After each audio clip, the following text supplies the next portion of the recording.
voilà en route depuis Milazzi pour les îles éoliennes, à commencer par Lipari, la plus vaste, autrefois centre du commerce de l'obsidienne, aujourd'hui celui de la pierre ponce. Elle jouit d'un climat doux toute l'année et était déjà habitée 5000 ans avant Jésus-Christ. Si maintenant on n'a plus que des fumerolles, des solfatars et des sources thermales, autrefois l'activité volcanique était très importante.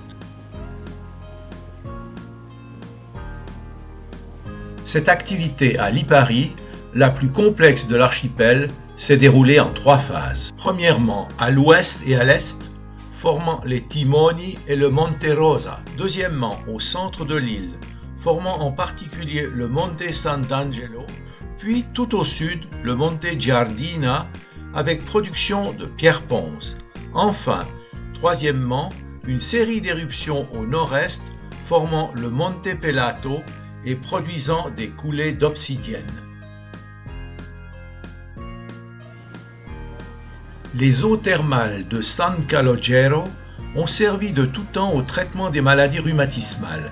D'ailleurs, il existe une grotte sudatoire construite à l'époque romaine. Ces eaux sortent à 60 degrés et sont riches en sel, sulfate et bicarbonate de sodium.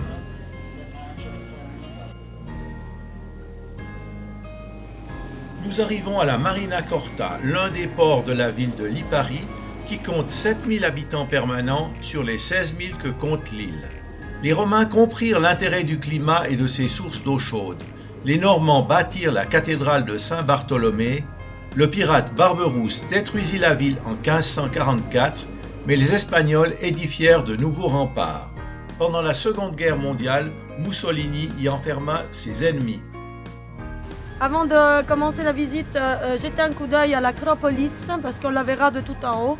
Et les murs d'enceinte que vous voyez ici, ce sont les dernières transformations qu'on a eues à l'époque espagnole, quand il y a eu les attaques de la part des Turcs. Nous traversons rapidement les rues de Lipari pour atteindre un bus qui va nous faire un tour de l'île à la recherche de points de vue remarquables. On va aussi découvrir cette végétation si variée, allant de zones cultivées de vignes et d'oliviers, passant par des zones de maquis de type méditerranéen et des zones désertiques.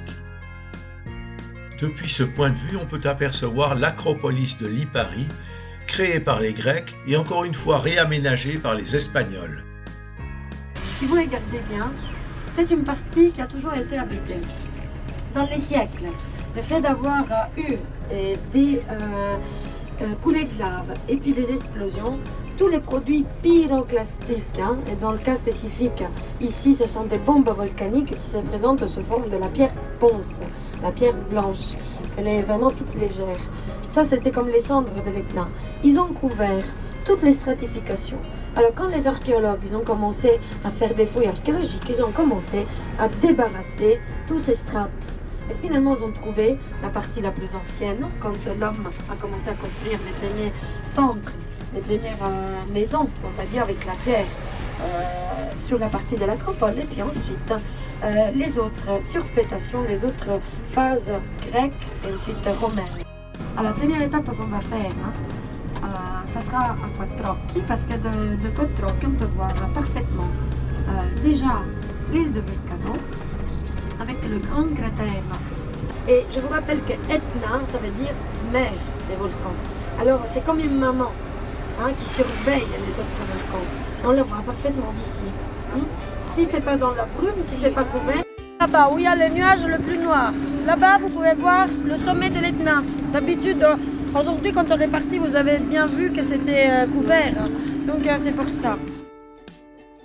On voit également les 2 faraglioni, la Pietra Lunga à gauche et la Pietra Menalda à droite, séquelles d'une ancienne éruption volcanique ayant résisté aux intempéries, aux vagues et aux tremblements de terre, refuge de la mouette méditerranéenne.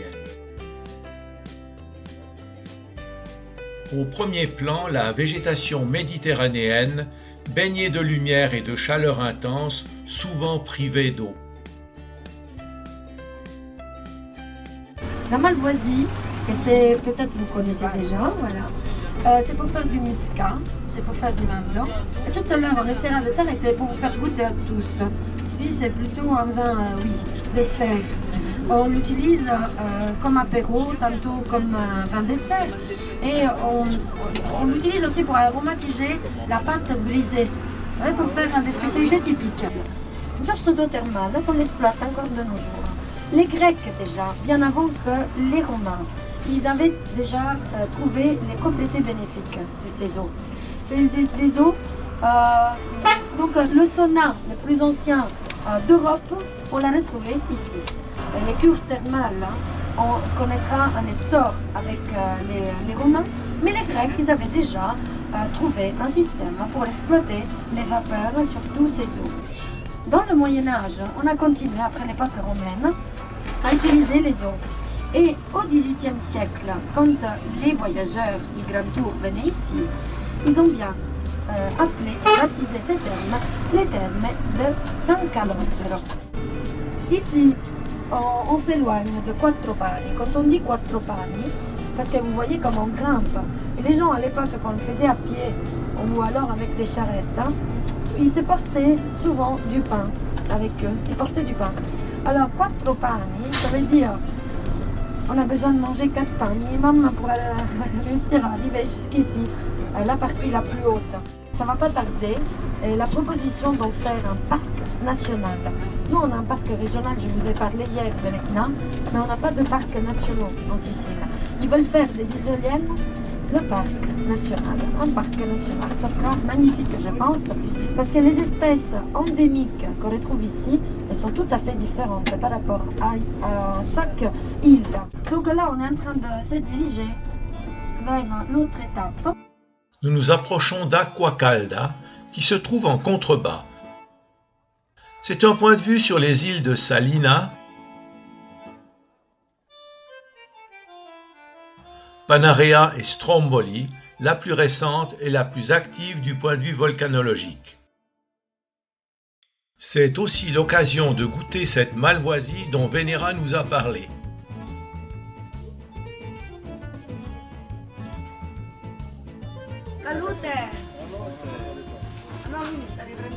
Ici la plage si particulière avec de la pierre ponce que l'on retrouve au fond de la mer dans une eau cristalline lorsqu'on est en plongée.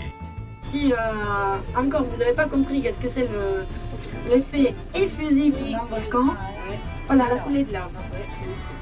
Je ne sais pas si vous voyez la couleur toute noire de la coulée de lave, plus les intrusions qui sont rouilles, et tout ça c'est le fer, plus le soufre qui est contenu, et ça ride la partie noire.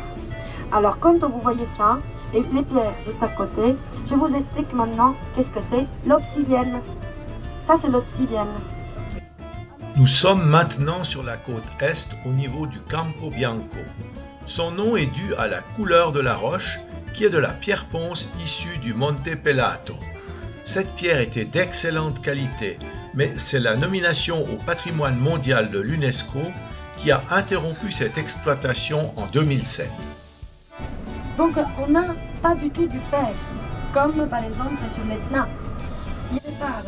Les projectiles, les bombes volcaniques de l'Etna, elles sont légères.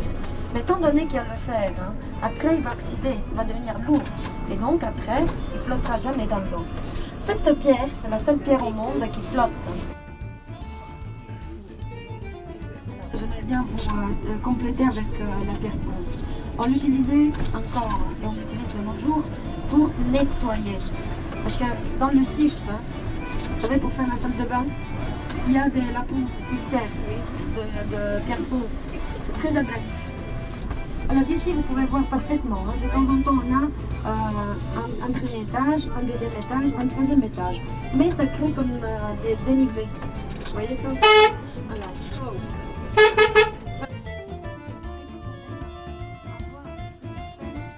On est à Canneto.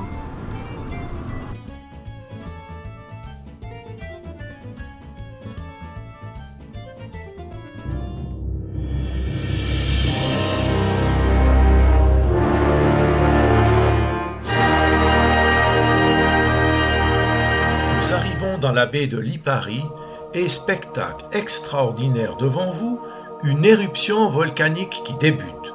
Voyez cette colonne de cendres qui monte droit vers le ciel. Il n'y a pas d'effusion de lave, ce serait donc une forme explosive. Eh bien non, mesdames et messieurs, c'est une sorte de mirage et c'est seulement un phénomène météorologique. Pour une vraie éruption, il faudra repasser.